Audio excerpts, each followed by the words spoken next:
Sosok anggota DPRD Kepri pasang tenda nikahan anaknya 2 lajur jalan, punya utang 3,4 miliar rupiah.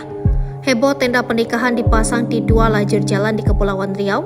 Belakangan terkuak sosok yang menggelar pesta pernikahan tersebut adalah anggota DPRD Kepri Irwansyah. Irwansyah membantah adanya penutupan jalan melainkan pengalihan lalu lintas.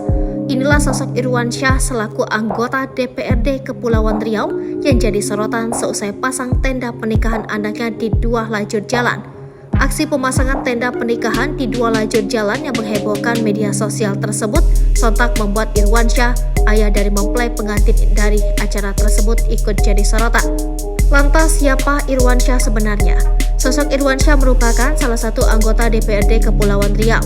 Irwansyah atau dengan nama lengkap Haji Irwansyah SE itu diketahui berasal dari Pasaman, Sumatera Barat. Irwansyah terjun ke dunia politik sebagai politisi P3 selama 10 tahun, 2004 sampai 2014 duduk di Komisi 3 DPRD Batam membidangi infrastruktur dasar.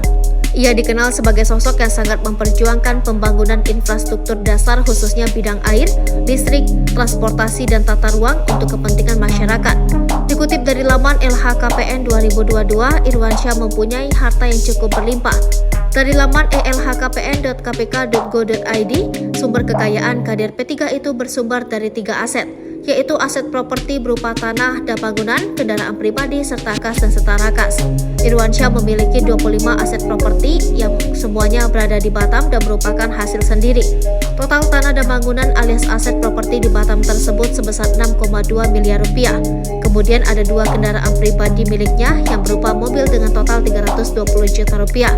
Sumber harta kekayaan Irwansyah yang terakhir berasal dari kas dan setara kas sebesar 60 juta rupiah.